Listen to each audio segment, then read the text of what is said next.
What's going on, guys? So I know it's been a while, but this video is going to be a little bit different for my channel. I'm actually going to take you guys through a grocery haul. A couple days ago, I went to Sprouts and I filmed in the store. And I basically was just filming 5 main foods that I eat pretty much every day to keep my hormonal health good on a cut. So right now I'm going through a cut. I honestly feel like every single video I make, I'm going through a cut, but it's not like that. There was a little gap where I stopped making videos where I stopped and I got off the cut and I started bulking again. But since it's the summer, I've started cutting again. And so this video, this grocery haul is mainly going to be me explaining the benefits behind eating these foods and how they keep your hormonal health well while you're getting lean. Just because that's important for me. I see a lot of people online that are cutting and they're getting lean and they look good, but their diet is really just not the foods they need to be eating to keep their health up, especially their hormonal health. So I'm going to be talking a little bit about like the micronutrients in these foods and why they're beneficial. And then, yeah, that's pretty much it. I think I'm also going to be throwing some training footage in at the end of this video that I'm going to go train tonight. I'm going to probably hit some shoulders and arms tonight and try to get some footage of that, and then maybe some posing for you guys just to update you on my physique, because I think I'm looking pretty good. This is probably the best I've ever looked so far, and I'm really not even close to being done the cut. Maybe like 5 more pounds and I'll be looking more diced. But yeah, it's been a while, so I wanted to throw some of that footage in there. So yeah, a little bit different of a video, but I figured why not change it up. And this is something that's, I would say, is pretty important because these are foods that I eat every single day, and I think a lot more people should incorporate these foods in their diet if they aren't already. So hope you guys enjoy the video, and yeah, I'll see you in the next one. So one thing that I wanted to mention before we get into the actual video is that I did switch up my camera for this video. So right now, as I'm talking to you guys, I'm filming on my iPhone that I have. I have an iPhone 15 Pro.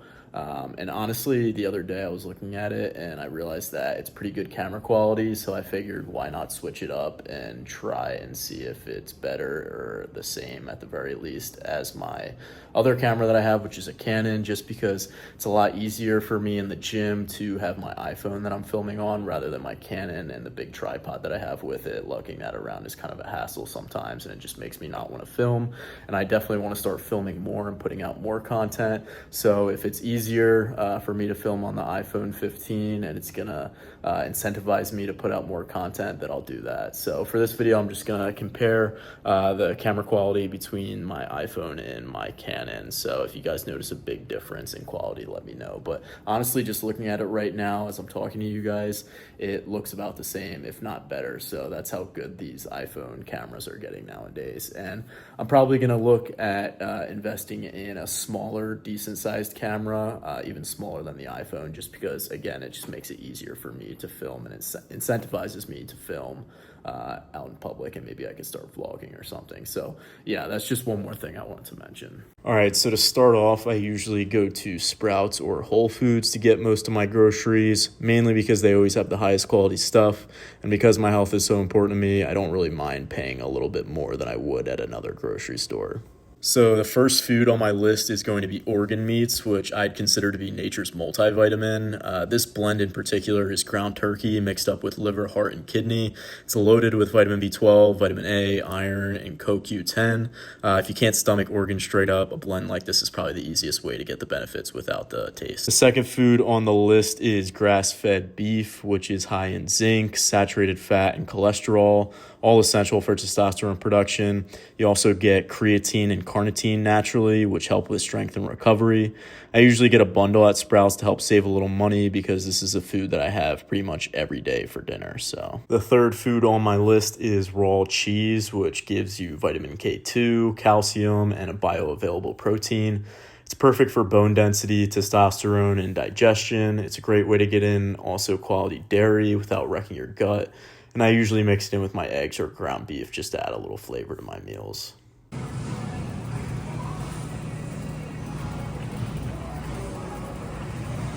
The fourth food on the list is an absolute staple. I know you guys know I like my eggs. Eggs are packed with choline, vitamin D, and cholesterol, all key for healthy hormone production. The yolks are especially rich in fat-soluble vitamin A, D, E, and K2.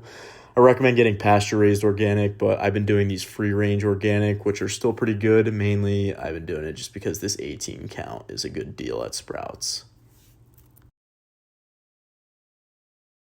The last food on the list is organic butter from grass-fed cows, which is high in vitamin A and conjugated linoleic acid. I cook with this every day because it supports brain function, hormonal balance, and it adds a quality saturated fat, which is essential for testosterone production. So that was my essentials list, but I also included some bonus foods in there. Not really a testosterone superfood, but mango is rich in vitamin C and enzymes that help with digestion and nutrient absorption. It's perfect for a pre or post-workout carb, which I've been noticing the value in since I've tapered off my carbs a little bit during this cut I'm on right now. The other bonus food I have on the list is grass-fed whole yogurt, which is a probiotic powerhouse loaded with healthy fats, calcium, and conjugated linoleic acid. It's great for gut health, which is directly tied to hormone regulation. So yeah, that's the full haul I have for you guys. All of this came out to a little more than $100, which is kind of crazy, but I guess it's the sacrifice I make to be the healthiest version of myself. You know, it's not to say that you can't eat like this on a budget, because you definitely can. And maybe I'll make a video about it in the future, because, you know, I've been there at one point and I still kind of am, but, you know, I don't mind spending money on food, especially when it's going to lead to better health, because better health is honestly everything. But yeah, all of this food is real food, you know, no BS. Everything on this list supports testosterone production and recovery. And I know I talk about it in pretty much every video and pretty much everyone I talk to in real life. But, you know, when it comes to the breakdown, I would say diet is probably 60-70% of looking and feeling good. And the other 30 to 40% is the gym. So you can go to the gym 7 days a week, but if you're not eating right, it's literally going to do nothing for your physique. And I see people all the time who don't go to the gym. You know, they get a moderate level of activity throughout the day, eat pretty good, and they're perfectly healthy and look good. But that's not to say that you shouldn't go to the gym, because that's still really important too, but it just goes to show how important your diet is. So yeah, that's pretty much it for this video. I definitely recommend eating these foods regularly and incorporating them into your diet if they aren't already. Yeah, and I hope you guys enjoy the rest of the training footage, and I'll catch you in the next one.